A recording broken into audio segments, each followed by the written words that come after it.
How you doing, guys? Big Mech Dan School here again today, back once again with another episode of my Conquest series for you. Today we're taking a look through the pages of issue 70. Wait a minute. This is issue 71. What happened to issue 70?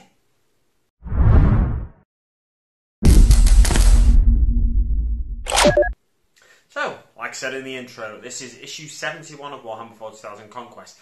You may, if you are watching this video when it first goes up, you may realise that I'm missing an issue here. I'm missing issue 70.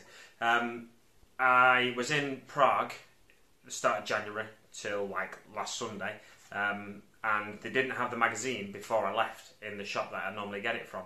And I've got back and they've still not had it apparently, unless someone sold it, but all the members of staff in there pretty much, well, unless they've got any new members of staff, it's a small shop. They all know me, so I think they've just not had it in. So I've asked them to order me a copy, but in the meantime, a subscriber has kindly sent me a spare copy they've got, or I say sent, they've sent it in the post today. Hopefully I'll have it by weekend and can get a review up for you, and then get it back shuffled into the order into the correct order in the playlist, the Conquest playlist. But, you know, yeah, that's Ryan O'Brien. I'm hoping it's O'Brien anyway. I like saying Ryan O'Brien because it rhymes. It could be O'Brien or it could be O'Brien, but I think it's O'Brien. Ryan O'Brien. Let me know in the comments below if it's Ryan O'Brien. Thank you very much for doing that for me. I really, really appreciate it. I do try and keep the Conquest videos as regular as possible, getting them up on Thursdays of every week where I can. But sometimes these things happen and it goes out of sync and everything. It's better than when I was actually subscribed to the magazine. But if I'd stayed subscribed to the magazine and stopped buying it in the shop, I wouldn't have got them as regular as I do in just buying it through the shop. So that's why I stopped my subscription early on. But yeah, I will do my best to keep the next 9 issues on schedule for you. But what do we get in this issue, issue 71? Well, we get Sector Mechanicus Crane, fantastic stuff. Discover the Drukhari. Ooh, and the create your own detachments, not create your own detachments, create them. Well, the Sector Mechanicus Terrain, Crane, first of all. The Sector Mechanicus Crane is part of a £30 kit, the Galvanic Servohauler, and that has the other 2 Galvanic Servohauler models in there that we've had in a previous issue. What I do with that, because the crane is bigger, it takes up an entire sprue, and the other 2 smaller vehicles were spread over the same size sprue. I'd say this kit has a value of £15 and the other kit has a value of £15. However, you know, there's the value there. What you could do easily is just spread it over 2 issues, divide it by 2 issues. That's what I'm doing basically. So value of £15, you're making a saving of £7 and a penny on this issue. It's a good saving and it's a nice little bit of terrain to get some variety onto your battlefield, and it's really thematic with the containers we've had and with the Sector Mechanicus sort of map we've had as well. So it really fits on some of the boards, on one of the boards we've had for sure. Okay, on to the first page. We've got Storm Talon gunships. Storm Talon gunship is a primary ground attack aircraft of the Space Marines. These iconic vehicles support the ground assault, destroying priority targets from the sky. They're basically really agile, if slightly bulky and ugly, brick-looking Imperial Space Marine especially, flyer. It looks like it shouldn't be able to fly, but they do have these massive jets on the side of them, where the wings can sort of rotate, change shape, so it gives them a manoeuvrability that you wouldn't expect of a vehicle of that sort of squat shape. Yeah, let's go to one. We've not done one of these for a while, have we? The Faction Space Marine, armor rating 5, speed 10, firepower 5, classification gunship. The crew is one Space Marine rather.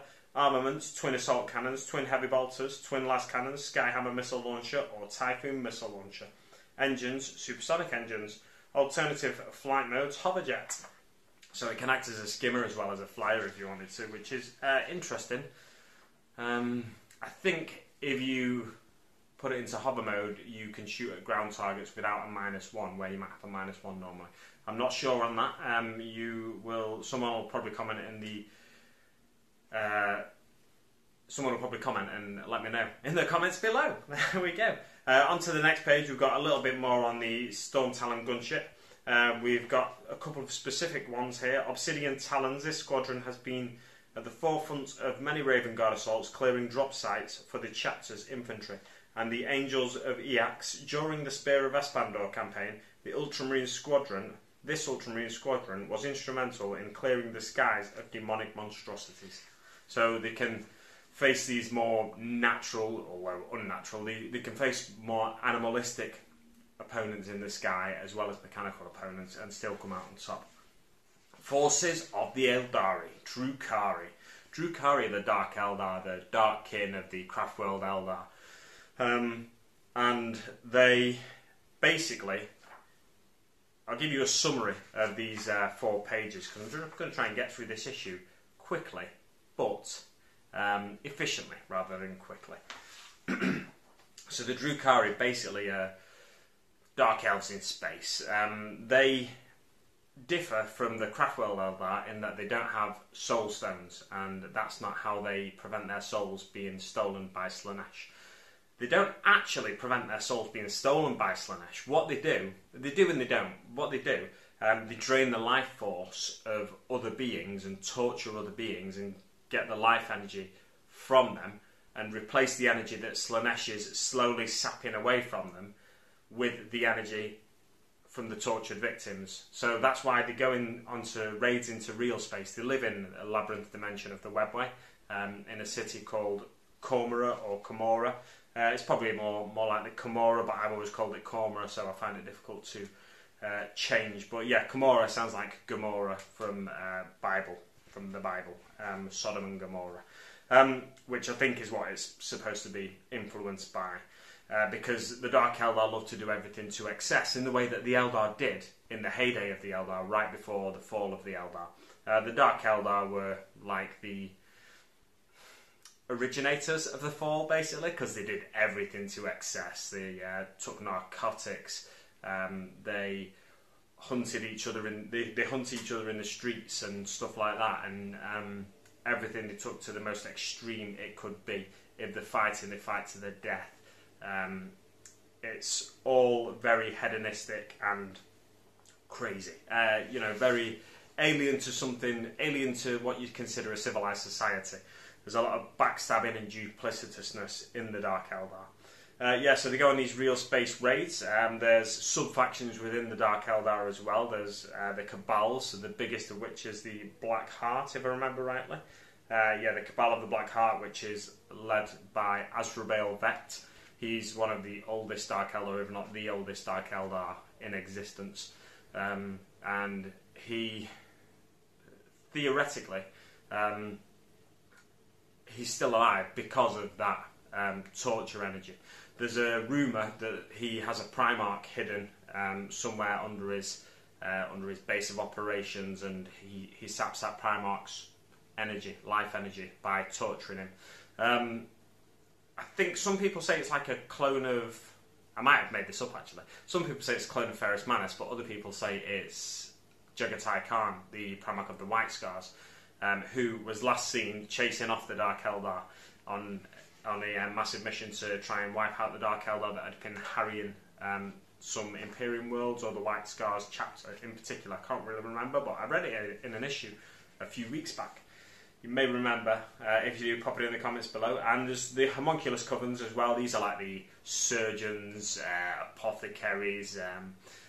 There's almost like a medical side, but they do also do superficial treatments, skin stretching, and they can give you wings if you want them and stuff like that. If you've got enough money, or if you've got enough of what they want, they'll do it for you.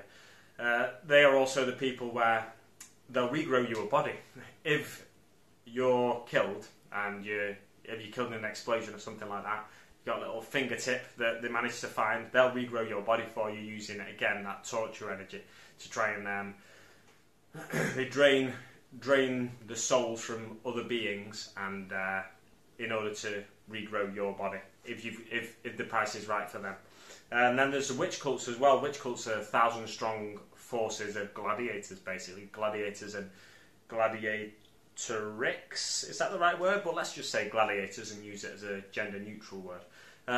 So they fight in the arenas of Camorra, and they take each other on in high-speed jet bike, Reba jet bike races that are really fights with the races with spikes, basically. So they always attacking each other, and the Hellions, which are it's like a hoverboard, if you like. So you stand on it with 2 feet and race around, a bit like the Hobgoblin or the Green Goblin in Spider-Man. And yeah, they also have foot troops as well, that are the hand-to-hand specialists of the Dark Eldar. On to the next page, we've got a showcase. I'll already have had it up behind me as well, though. There's been a showcase. There was a Raider there, Slith, Medusae, Urgul, Larmian, and an Archon. And then on the next page, we've got a Pain Engine, a couple of examples of Witches, and a Cabal of the Black Heart member there. On to the next page, we have 4 pages of how to build the Sector Mechanicus Crane. It was, from what I remember, I've already built one a while ago. From what I remember, it was a bit of a pig to build with the chains, getting them lined up right and stuff. It's not the hardest thing in the world, but there was just a couple of bits where it was a little bit of a devil to try and make sure you got it quite in the right place. And then we get 4 pages of how to paint as well. We've got a lovely paint job at the end of it, in my opinion. It's just a nice, simple, industrial-looking paint job. On to creating detachment. We can now create battalion detachments, as well as the previous detachment we could make, which was a patrol detachment. So now we have enough units on both sides, and enough variety of units on both sides, that we can create a battalion detachment, and we get +3 command points for taking a battalion rather than a patrol detachment. You have to have 2 to 3 HQs in a battalion detachment, 3 to 6 troops, 3 is the minimum. Elites 0 to 6, fast attack 0 to 3, heavy support 0 to 3, flyers 0 to 2.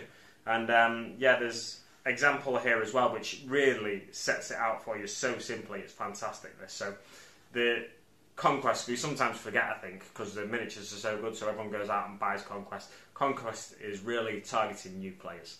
But this example here is a superb example that made it sound so simple. I don't play 40k an awful lot. I play Kill Team more than I play 40k. So for me, building detachments isn't something that comes naturally. It's not something I'm well versed in. So this is really helpful to a player like me who doesn't play very often, just to remind them of the way to do it. So Max is filling an army with a roster for 40 power level. He opts to use a battalion detachment. He first chooses the detachment's required units. For a battalion detachment, he needs to have 2 HQ units and 3 troops choices. Max writes down his HQ choices, a Malignant Plaguecaster and a Lord of Contagion. He then writes down his troop choices, 2 units of 5 Plague Marines and a unit of 20 Poxwalkers. He lists their equivalent and power rating. He lists their equipment and power rating. Max adds together the power rating of these units. His total is 33, so that means he's got 7 more points to spend, or 7 more power level to spend, rather. He selects a Mephitic Blight Hauler to reach 40. He then writes down the Blight Hauler's information. He's allowed 3 fast attack units, so he hasn't gone over any of the limits, which is fantastic. It really lays it out in a good detailed example there for you. And then on the next page we've got the Battle Forge Army Roster Detachment sheet. So it makes it really simple to build yourself a Battle Forge Army roster using this sheet. It says as well, you can feel free to copy the sheet as much as you want and use it for your own use. So you don't have to worry about getting done with slapped with a copyright claim or anything like that, which can be a bit tricky especially if you've got a YouTube channel. The Sector Mechanicus Terrain, it blocks line of sight in the same way as the Galvanic Servohaulers. I won't go into too much detail about that, but that's what it talks about on these next 2 pages. Gives an example. You have to be within 3 inches to benefit from cover of the terrain, and your whole unit has to be within 3 inches, and you have to be partially obscured from the point of view of the shooter. It gives a couple of examples, one a top-down one and one a model's eye view one. And then on to defending Omnus. This is the mission briefing. The front line continues to shift as both sides launch probing attacks, with Asheran leading his forces in an attack on the Death Guard position near Brel. Lieutenant Calcius leads the defence of Omnus. He has gathered a carefully selected force of Ultramarines and awaits the Death Guard attack. So Asheran's leading a main offensive, but Cassius needs to make sure that the Ultramarines aren't outflanked, so he needs to take some high ground. The Death Guard are swarming towards Omnus in even greater numbers. The Ultramarines under Lieutenant Calcius have sallied forth to meet them on the outskirts of the city. The key to this battle will be 3 areas of high ground that provide a commanding view of the battlefield. It sets out the battle maps. The one with the crane on is the Sector Mechanicus battle map, and it gives you a really simple picture there so you can see and understand. Place one objective in the middle of the battlefield as well. You will notice that on the board behind me. Place a central battle map, terrain and objective marker as shown above. So it's got 3 containers on there, some scattered terrain, the Galvanic Servohaulers, the barrels and stuff like that. Place 2 other battle mats in the format shown. Set up the terrain on them in an agreed upon manner, so both opponents are happy. If you can't agree on the way to set them up, well, I guess it says in an agreed upon manner. What that means is agree to set them up in a certain way. So you might want to roll a dice. Whoever wins gets to place first piece of terrain, then I place the next piece of terrain, you place the third, and so on and so forth. That's the simplest way to do it in my mind. Both players then place an additional both players then place an additional objective marker more than 9 inches from other markers and on any board edges. Roll to see who places one first. So, like I said, the centre of the board is an objective marker. You've got to place 2 more objective markers on the battlefield. You take turns to place them. Both players must create a Battleforged army. Maximum power rating 40. Deployment, roll off. The winner chooses the deployment zone. Their opponent gets the opposite deployment zone. Whoever chooses their deployment zone deploys a unit first, and then their opponent deploys a unit. Continue deploying your units in turns until all units have been deployed. The player who finishes deploying their units first takes the first turn.